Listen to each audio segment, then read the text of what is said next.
বিগত কয়েক বছরে বাংলাদেশের সবচাইতে ধ্বংসপ্রাপ্ত, ক্ষতিগ্রস্ত, বিধ্বস্ত দুটি খাতের নাম হলো শিক্ষা এবং চিকিৎসা খাত।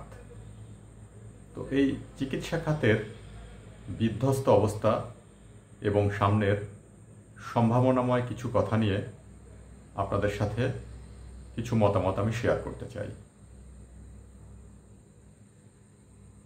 বাংলাদেশের চিকিৎসা ব্যবস্থার এই যে নাজুক অবস্থা, এই যে নাজেহাল অবস্থা, এর পেছনে কারণগুলো কি কখনো কি ভেবে দেখেছেন?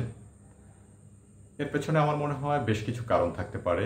এর মধ্যে অন্যতম প্রধান কারণ হলো আমাদের দেশে এই চিকিৎসা সংশ্লিষ্ট পেশায় যারা নিয়োজিত বা জড়িত, তারা আসলে এই বিষয়টাকে সেবার চাইতে এটা একটা টাকা কামানোর একটা মাধ্যম বা পন্থা হিসেবে জাস্ট নিয়েছে। তারা জাস্ট এটাকে কমার্শিয়ালি নিয়েছে। আরেকটা অন্যতম বিষয় হলো আমাদের দেশের গুরুত্বপূর্ণ ব্যক্তি, সে হোক সরকারি কোনো বড় আমলা, সরকারি কোনো চাকুরিজীবী অথবা রাজনৈতিক কোনো ব্যক্তি, দেখবেন তাদের শারীরিক কোনো সমস্যা হলেই তারা এই দেশে চিকিৎসা না করিয়ে বিদেশে চিকিৎসা করাতে চলে যায়। এটা যেন একটা ট্রেন্ড হয়ে গেছে, এটা যেন একটা ফ্যাশন হয়ে গেছে। সো এই বিষয়টা কিন্তু সাধারণ মানুষের মধ্যেও একসময় প্রতিফলিত হয়েছে। সাধারণ মানুষও কিন্তু একসময় যেন তেন শারীরিক সমস্যা হলেই তারা আর দেশে চিকিৎসা না করিয়ে বাইরে চিকিৎসা করাতে চলে যাচ্ছে। অর্থাৎ এখানে একটা আস্থাহীনতার জায়গা তৈরি হয়েছে, একটা আস্থার সংকট তৈরি হয়েছে।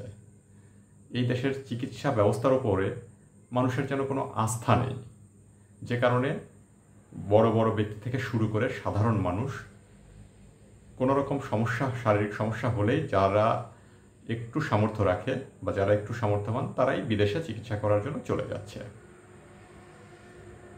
আরেকটা গুরুত্বপূর্ণ বিষয় হলো বাংলাদেশের সরকারের পক্ষ থেকে বিগত বছরগুলোতে এই চিকিৎসা ব্যবস্থাটাকে ঢেলে সাজানোর জন্য কোনো পদক্ষেপই গ্রহণ করা হয়নি, বরং যেন ইচ্ছাকৃতভাবে এই খাতটিকে আরও নাজেহাল এবং ভঙ্গুর করে রাখা হয়েছে, বিশেষ কারোর স্বার্থে বা বিশেষ কোনো গোষ্ঠীর স্বার্থে। যেমন আমাদের দেশের একজন গুরুত্বপূর্ণ রাজনৈতিক নেতা সেই সময়ে বুক ফুলিয়ে গর্ব করে বলেছে যে আমরা আমাদের দেশের নাগরিকদেরকে ভারতে চিকিৎসা নেওয়ার জন্য সুবন্দোবস্ত করে দিয়েছি। এটা বলে তিনি ক্রেডিট নেওয়ার চেষ্টা করেছেন। এটা নাকি একটা ক্রেডিট নেওয়ার বিষয়। যাই হোক, বাংলাদেশ থেকে প্রতি বছর প্রায় 5 থেকে 6 লক্ষ মানুষ ভারতে বিভিন্ন রকমের চিকিৎসা নিতে যায়। এই সংখ্যাটা কিন্তু প্রতিনিয়ত বৃদ্ধি পাচ্ছে। এর ফলে একটা আবার ভেবে দেখুন কি পরিমাণ টাকা বা কি পরিমাণ ডলার প্রতিনিয়ত রিজার্ভ থেকে এই চিকিৎসা পারপোসে বাংলাদেশকে পরিশোধ করতে হচ্ছে ভারতকে। বাংলাদেশ যদি একটু সচেতন হতো, এই বিষয়টাকে যদি একটু টেকনিক্যালি হ্যান্ডেল করত এবং বাংলাদেশের চিকিৎসা ব্যবস্থায় যদি আস্থা ফিরিয়ে আনতো এবং চিকিৎসা ব্যবস্থা যদি উন্নত করার চেষ্টা করত বিভিন্নভাবে, তাহলে কিন্তু বাংলাদেশের মানুষ বিদেশমুখী এত হতো না। এর ফলে কিন্তু দেশেই মানুষ চিকিৎসা নেওয়ার সুবন্দোবস্ত পেত, মানুষকে কষ্ট করে বিদেশে চিকিৎসা নিতে যেতে হতো না, এবং এই যে রিজার্ভের টাকা খরচ করে যে প্রতিনিয়ত চিকিৎসা পারপোসে বিদেশের বিভিন্ন দেশে চিকিৎসা বিল পরিশোধ করতে হচ্ছে, এটাও কিন্তু করতে হতো না। তো যাই হোক, চীন এক্ষেত্রে বাংলাদেশের পাশে বর্তমানে এগিয়ে এসেছে। তারা বাংলাদেশের সাথে কূটনৈতিক সম্পর্কের 50 বছর পূর্তি উপলক্ষে বাংলাদেশকে 3টি হাসপাতাল করে দেওয়ার প্রস্তাব করেছে। সম্প্রতি স্বাস্থ্য উপদেষ্টা নূরজাহান বেগম এবং স্বাস্থ্য অধিদপ্তরের মহাপরিচালক ডাক্তার মোহাম্মদ আবু জাফর সাংবাদিকদের সঙ্গে সংবাদ সম্মেলনে এই বিষয়গুলো সামনে এনেছেন। এই 3টে হাসপাতালের মধ্যে 2টি হাসপাতাল হবে চীন সরকারের বিনিয়োগে, আর একটা হবে বাংলাদেশের সাথে চীনের কূটনৈতিক সম্পর্কের 50 বছর পূর্তি উপলক্ষে বাংলাদেশের জনগণের জন্য উপহার। এর মধ্যে প্রথম হাসপাতালটি সম্ভাব্য স্থান হলো চট্টগ্রামের দক্ষিণ কর্ণফুলীতে, যেটা হবে জেনারেল হাসপাতাল। দ্বিতীয় হাসপাতালটি হবে ঢাকার ধামরাইয়ে, যেটি হবে একটি রিহ্যাবিলিটেশন হসপিটাল বা পুনর্বাসন হাসপাতাল। তৃতীয়টি সেটা নীলফামারীর তিস্তা প্রকল্পের আশেপাশে, যেটা হবে বিশেষায়িত হাসপাতাল, এবং এই হাসপাতালটি সম্পূর্ণ চীনের পক্ষ থেকে বাংলাদেশের জনগণের জন্য উপহার।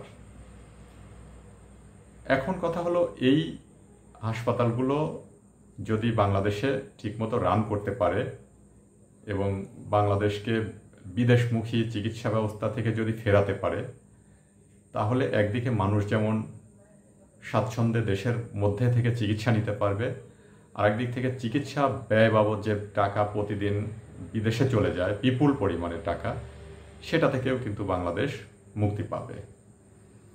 তো সম্প্রতি এই হসপিটালগুলো কোথায় স্থাপিত হবে, এইটা নিয়ে বাংলাদেশের মানুষের মধ্যে এক ধরনের উৎসাহ, উদ্দীপনা এবং দাবি পরিলক্ষিত হচ্ছে। সেই দাবিগুলোর মধ্যে অধিকাংশ জনই নিজ জেলায় এটা স্থাপন করার জন্য দাবি জানাচ্ছে। তো এটা খুবই স্বাভাবিক ব্যাপার, সবাই চাইবে যে এত বড় একটা সুযোগ তার নিজ জেলায় হোক। কিন্তু এই বিষয়গুলোকে আমার মনে হয় আরও একটু বৃহত্তর দৃষ্টিকোণ দিয়ে ভেবে দেখা উচিত। অর্থাৎ এই হাসপাতালগুলো কোথায় স্থাপিত হলে সবচাইতে বৃহত্তর জনগোষ্ঠী এর সুবিধার আওতায় আসবে, সেই বিষয়গুলো ভেবে দেখা উচিত। এখানে কোনো ক্ষুদ্রতর স্বার্থ দিয়ে এটা বিবেচনা করা উচিত নয়। যেখানে স্থাপিত হলে, এই হাসপাতালগুলো যেখানে স্থাপিত হলে সবচাইতে বেশি সংখ্যক মানুষ উপকৃত হবে, সেই জায়গাতে এই হসপিটালগুলো স্থাপিত হওয়া উচিত বলে আমি ব্যক্তিগতভাবে মনে করি। ধন্যবাদ।